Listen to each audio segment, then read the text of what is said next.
Menurut saya Pak, menurut pandangan saya, rejim yang lama itu jahat. Loh dia bangun itu kan urusan proyek Pak itu Pak. Pendekatannya pendekatan proyek Pak. Dia nggak peduli itu barang nggak bisa dipakai. Bisa kita bayangkan itu Pak. Kemudian Pak terkait dengan bendungan Pak. Izin saya mau sampaikan begini Pak. Bendungan ini Pak banyak dibangun di zaman Pak Jokowi Pak. Tapi hampir semua bendungan yang dibangun di era Pak Jokowi itu nggak habis dipakai sampai sekarang Pak. Nggak fungsi Pak.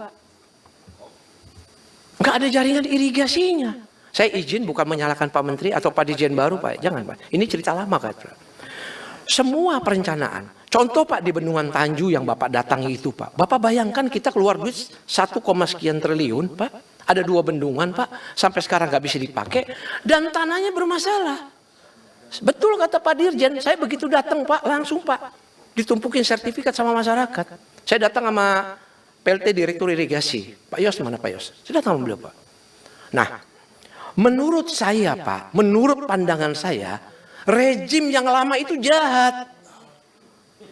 Loh dia bangun itu kan urusan proyek Pak itu Pak. Pendekatannya pendekatan proyek Pak.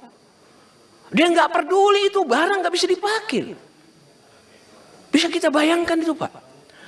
Di semua tempat izin Pak Menteri. Di semua tempat di NTB bendungan nggak ada yang bisa dipakai Pak.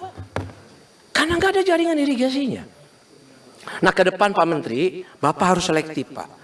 Karena bendungan ini, izin Pak, saya sudah hitung. Pimpinan saya minta batu. Bendungan itu mahal Pak. Bayangan Bendungan Tanju itu habis 1,4 hanya mengairi 2.250 hektar sawah. Kalau Bapak hitung berapa? Belum termasuk jaringan irigasinya.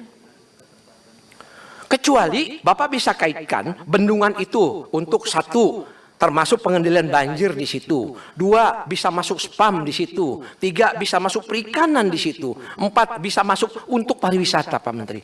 Bisa Pak. Ada kenilaian ekonomisnya Pak. Tapi kalau cuma Bapak bangun bendungan, habis itu lagi Bapak bangun irigasinya, coba Bapak hitung Pak berapa habis uang kita Pak. Belum lagi pemeliharaannya akibat sedimentasi yang begitu tinggi Pak di bendungan-bendungan tersebut Pak. Jadi saya sekali lagi Pak, ini evaluasi Pak. Saya nggak tahu, tadi Bapak sampaikan ada 15 bendungan yang sedang kita bangun. Apakah kalau bendungan ini jadi nanti, akankah terbengkalai juga seperti bendungan-bendungan yang sudah dibangun itu? Nah ini jadi pertanyaan Pak. Saya yakin Bapak kayaknya lebih sigap dalam proses-proses bekerja dan perencanaan ini ke depan Pak. Terakhir Pak, saya bicara prasarana strategis. Pak, tadi rekan saya Pak Abdul Hadi sudah mengingatkan Bapak. Anggaran PS Pak itu 24 triliun. Anggaran induknya Cipta Karya itu hanya 12 triliun. Tidakkah Bapak berpikir bahwa prasarana ini harus punya balai sendiri Pak? Sekarang Satker Pak, gayanya ngalahin Bapak sebagai menteri. Ini sebelah saya Pak Edi nih, dia minta, di sini Pak. Dia bilang tolong ganti Satker PS yang di Jambi. Pak Muklis di Lampung Pak. Ini ngomong Pak, ngomong ke saya Pak. Titip jawab, titip omongan. Bapak ganti itu Pak. Termasuk yang di NTB Bapak ganti itu. Pak, mengelola 24 triliun Pak. Bapak bandingkan dengan Cipta Karya Pak. Cipta Karya kan punya balai Pak. Ini 24 triliun Pak. Bapak serahkan ke tingkat Satker. Ini rasanya kurang strategis Pak. Jadi mohon Bapak, mohon pandangan ini Bapak bisa Bapak pertimbangkan Pak. Bisa Bapak pertimbangkan Pak. Yang berikut Pak, saya baru sadar Pak, kalau sekolah rakyat itu ternyata program unggulannya Bapak Prabowo. Saya baru sadar Bang, saya sampaikan itu. Saya pikir itu cuma koperasi, MBG, bendungan jaringan irigasi.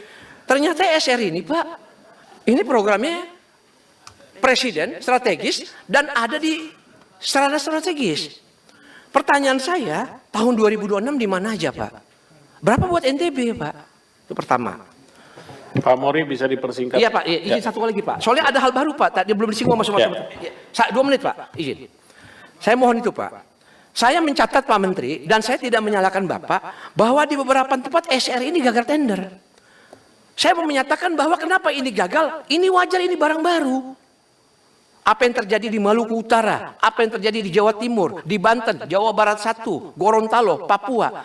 Pak Menteri nggak usah khawatir, Pak. Nggak apa-apa, Pak. Karena ini barang baru. Bapak harus memahami bahwa ini visinya Pak Presiden. Bapak harus kawal benar. Mendingan Bapak gagalin tender daripada ini kacau nih, Pak, dalam pelaksanaannya. Karena ini menyangkut uang negara. Terakhir, Pak, terakhir. Saya agak heran, Pak Ketua, nggak disinggung sama teman-teman lain. Kok ini PS bangun SPPG, Pak? Nilainya nggak main-main, Pak Ketua, 1,97 triliun tahun 2026. Untuk 222 tempat. 222 tempat. Kalau saya hitung, satu tempatnya sekitar 8,5 miliar, Pak. Pertanyaan saya sama Bapak, bukankah kalau dapur-dapur itu dibikin secara mandiri oleh orang-orang yang memang mau berpartisipasi? Kalau ini nanti jadi, ini dapurnya buat siapa, Pak? Kan mandiri itu, Pak. Nah, ini kan Bapak buat. Udah gitu angkanya cukup besar menurut saya, izin Pak ya, 8,5 tuh, Pak. Karena kalau kami lihat di lapangan rata-rata orang bangun hanya 2 miliar. Ini 8,5, Pak. Mekanisme dan polanya seperti apa, Pak? Dan ini 220 ini di mana aja? Teman saya sebelah bisikin saya karena dia mungkin bos nih, bos dapur, Pak. Dia bilang, jangan salah kali Pak Menteri ini, mungkin ini untuk 2.222. Saya bilang, masa Pak Menteri salah? Ini 222. Tadi saya dengar Pak Menteri bilang di 3T, di 3T lebih parah lagi, Pak. Ngelayani cuma 100-200 orang, kan daerah terpencil, Pak. Saya mohon penjelasan khusus terkait dengan ini, karena ini barang baru, Pak. Baru masuk nih Pak Ketua. Mungkin ini Pak Ketua, terima kasih. Assalamualaikum warahmatullahi wabarakatuh. Baik, terima kasih. Download Tribun X sekarang, menghadirkan lokal menjadi Indonesia.